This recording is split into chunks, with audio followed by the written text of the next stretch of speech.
Well, Obamacare tax credits are set to expire in just 2.5 weeks, and Congress will soon be leaving for Christmas break. That means millions of Americans are facing the very real possibility of an insurance premium spike on January 1st. The Senate rejected 2 bills yesterday. One would have extended ACA subsidies for 3 more years. The other would have replaced the tax credits with health savings accounts. Back in 2016, then candidate Trump promised to repeal and replace Obamacare, but nearly a decade later, here's what the president said just last night. And I really believe we can work on health care together and come up with something that's going to be much better, much less expensive for the people, less expensive for our nation. More than 22 million Americans rely on Obamacare tax credits to afford their health insurance.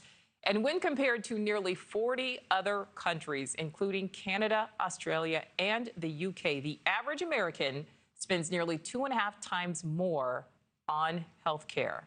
NewsNation's Joe Khalil is live on Capitol Hill. So, Joe, what are you hearing from lawmakers about the next steps in all of this?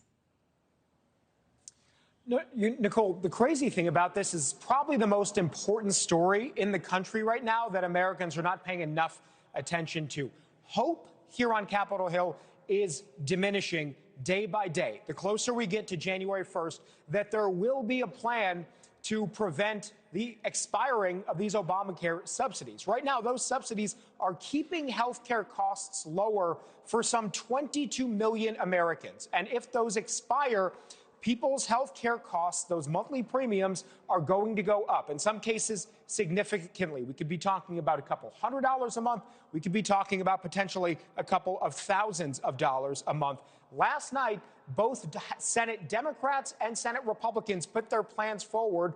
Both of those plans failed on the Senate floor, and both parties knew they would fail before they put them on the floor. They were effectively show votes. Now, there is some hope here, and most of that hope lies with a couple of proposals, a few ideas, mostly bipartisan, that are being worked through right now. But it's unclear what exactly Speaker Johnson is going to put on the floor next week. He says there will be something. We don't know what that is yet. Take a listen to Congresswoman Alexandria Ocasio-Cortez this morning, talking about how, in her view, failure on this point shouldn't really even be an option.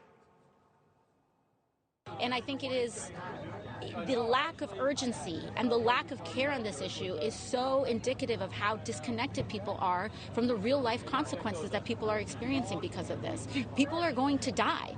And I don't understand why they can't just extend these subsidies so that we can save people's lives while they figure out whatever their political food fight is. So a lot of Republicans oppose extending these subsidies. They say there are better ways to reduce health care costs. They want to do that. But those solutions may be more long term. There are a lot of Republicans that say in the short term, those subsidies should be renewed in some way. One of those is Congressman Kevin Kiley, whom we spoke to just a little while ago. This is what he told us. We're making sure that the Speaker and leadership get the message that for many of us, doing nothing here is not an option. And I do think that that reflects the majority will of the House, is that we need to do something here. We need some temporary relief combined with reforms in order to save costs, to root out fraud, to provide us some runway so people don't suddenly experience this massive increase in healthcare costs. Yeah. So many Republicans are putting forward plans for health savings accounts, potentially money used for those subsidies. Republicans think could be diverted into savings accounts for people. There are other alternative plans. And again, the Speaker of the House, Mike Johnson, says next week they will craft some sort of legislation that he hopes will get a vote. We're going to see here very soon. Thank you for watching. Subscribe below and download our NewsNation app right now on your phone, and you will get fact-based, unbiased news for all Americans.